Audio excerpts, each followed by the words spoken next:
Premier League clubs are reportedly set to refuse transfer business with Newcastle over their Saudi-backed takeover. It will come as a blow to the club's new owners, who have promised grand changes at St James Park.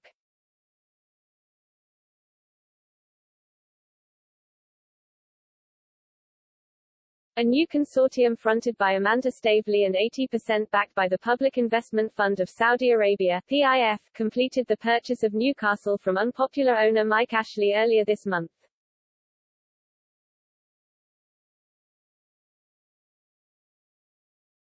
The eye-watering £305 million takeover had long been in the pipeline, although at one stage seemed like it might collapse.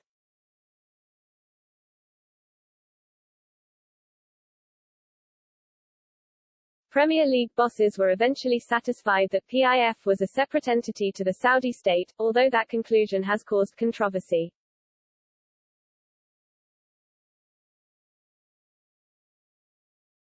Newcastle's top-flight rivals are understood to be furious about the takeover. Last week, 18 of the 20 clubs voted to temporarily stop commercial arrangements that involve pre-existing business relationships.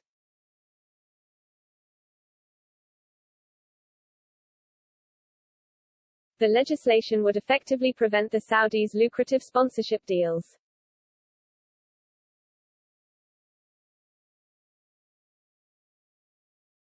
But Premier League clubs have now allegedly gone a step further by insisting that they will not enter into transfer negotiations with Newcastle.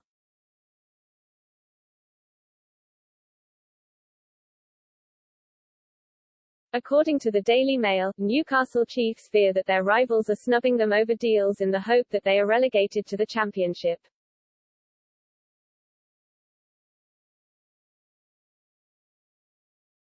The Tyneside outfit are currently 19th in the Premier League and are without a win. Manager Steve Bruce's long-expected departure finally became reality last week.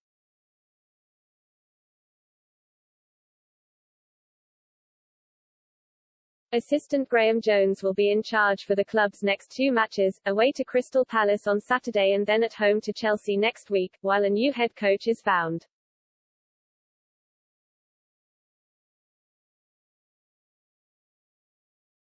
To help the new boss, Newcastle have targeted a big spending January transfer window.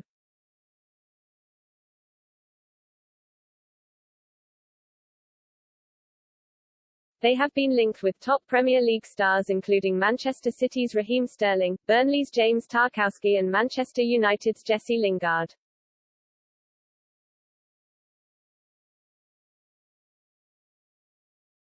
But it now seems that they might struggle to acquire players from the domestic market unless they pay a premium fee.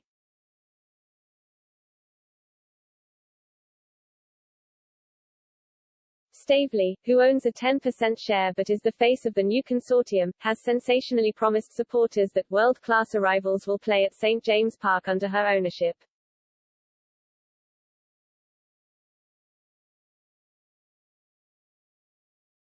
The businesswoman said, "The training ground is really awful and needs a huge amount of investment.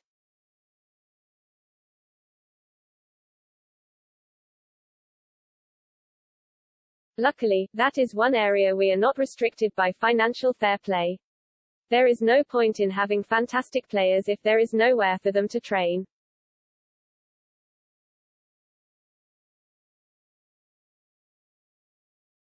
We are in the market to compete for world-class players. But if you don't put the infrastructure around that world-class player, you'll get nowhere.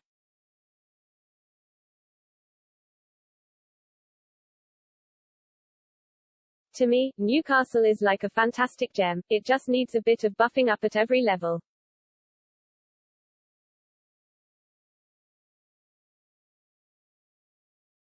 To get to the top of the Premier League you need a strong foundation, not just great players. They need to be robust and we need to build them.